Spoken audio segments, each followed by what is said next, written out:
Hi, I'm Sharon Bill. Welcome to my Theory Tuition series where I'm working with you step by step through the ABRSM Theory grades.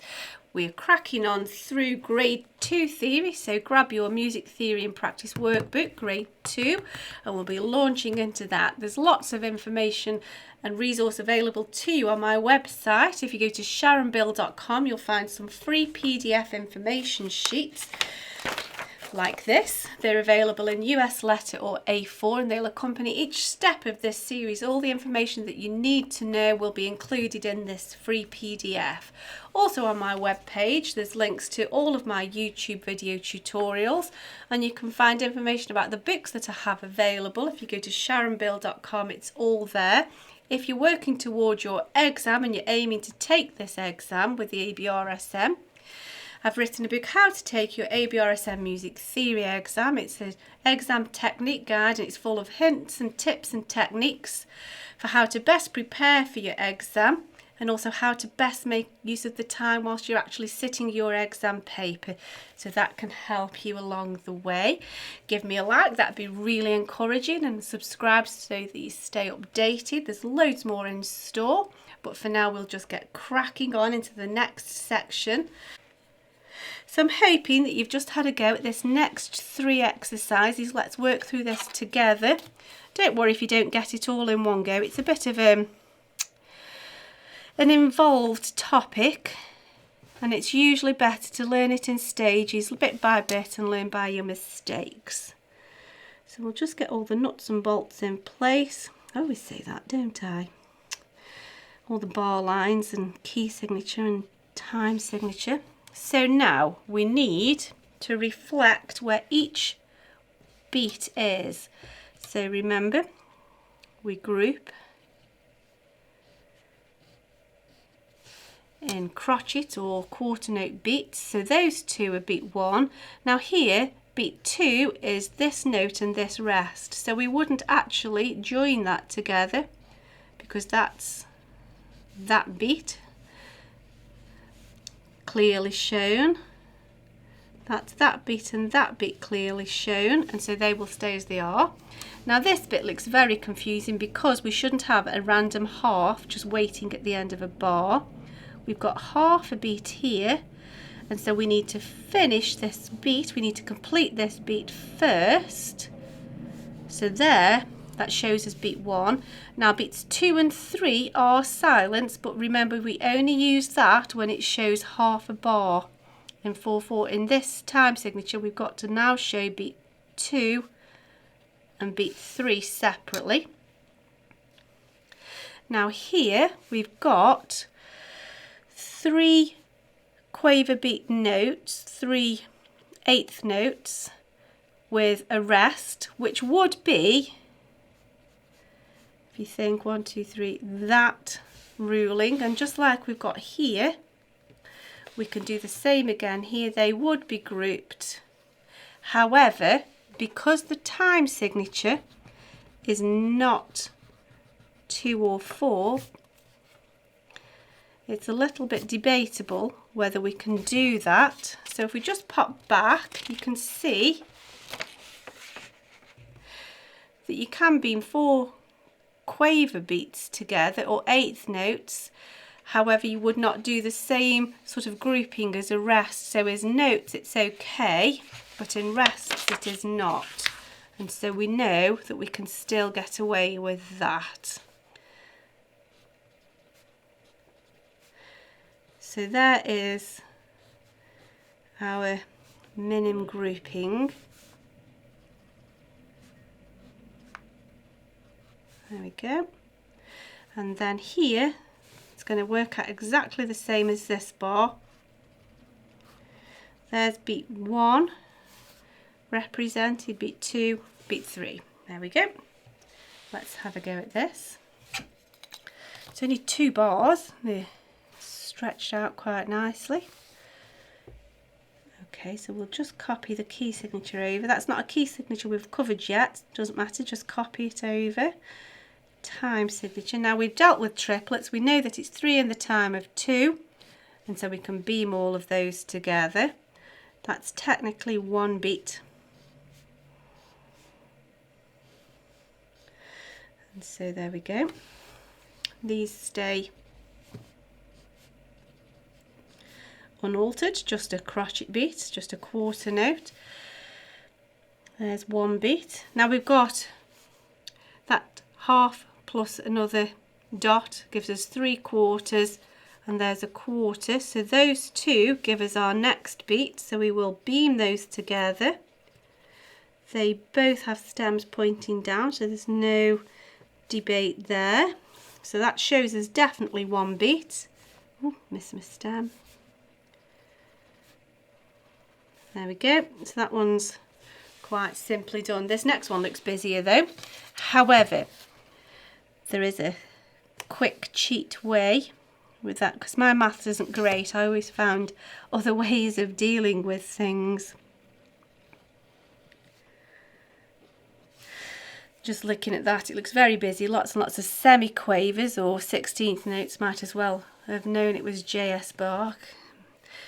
His stuff's quite complicated to play at times. Okay, now we know that we can only group 16th notes or semiquavers in a 1-beat group like that, unless we're in 3/8, which we're not here. So we're always looking for groups of 4 semiquavers. Don't forget that that rest still counts. So 1, 2, 3, 4 is that. Don't forget the rest and go 1, 2, 3, 4. Otherwise you're going to be out of sync for the rest of the bar. You need to show that that's beat 1, 2, 3, 4. That's beat 2. So there's actually no maths involved really, you just need to count 4s. But don't forget that the rest is part of that. We're going to have to decide which way the stem goes, and as both, we've got 2 that are below, 1 that's above, and so the 2 that are below outnumber the 1 that's above, and so that one has to just join in. So there's our first group of 4. Now here's our next group of 4.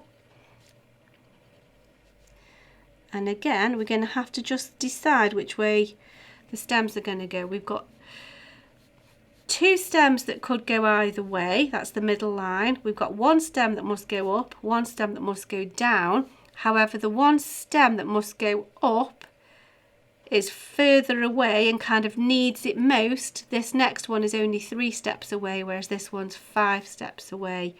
So we can just tell straight away it's going to have to go up purely for the sake of that 1 note. And then here we could have groups of 2 to show the 1-beat unit. However, because that's the halfway point of the bar, this is the second half of a bar, we can easily see the 2 halves of the bar, so actually all of these can go together.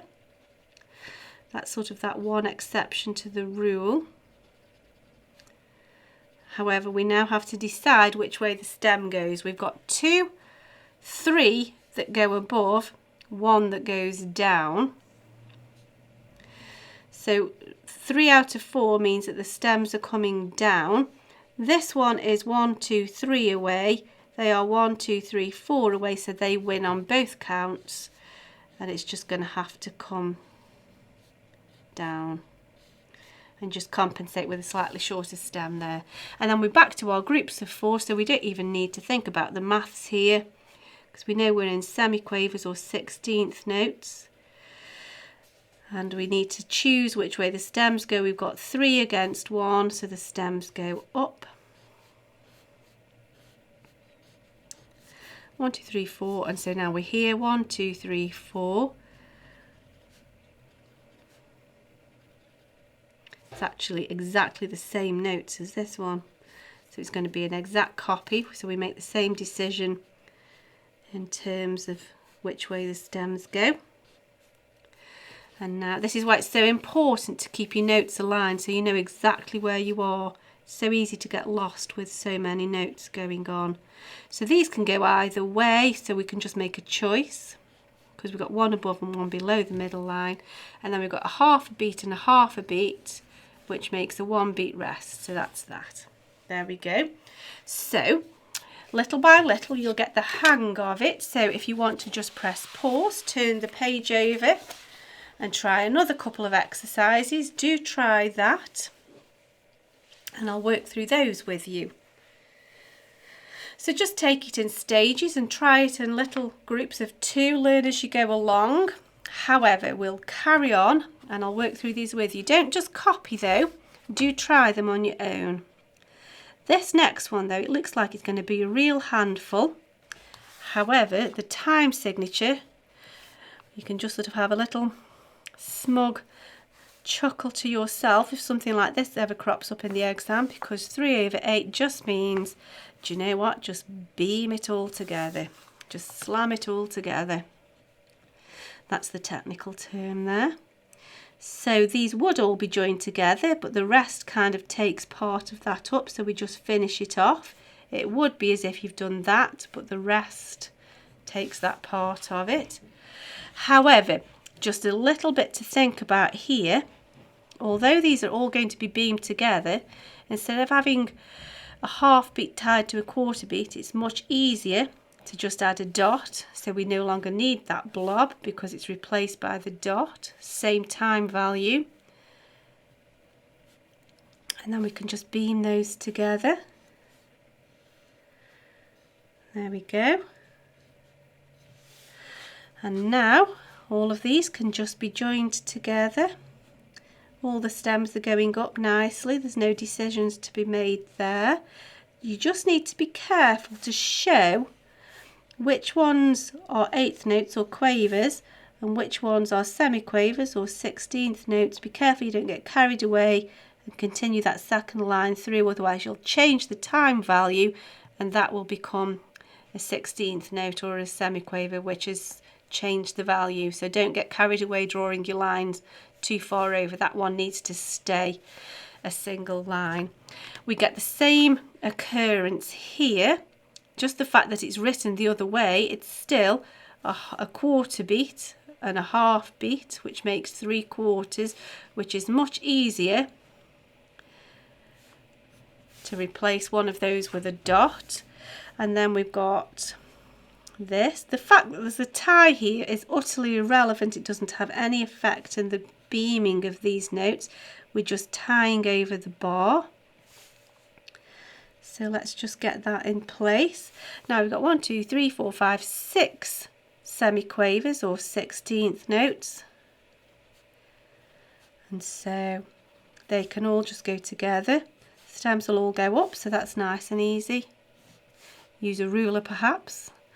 I'm just trying to be quick. Keep it neat and tidy, and there we go.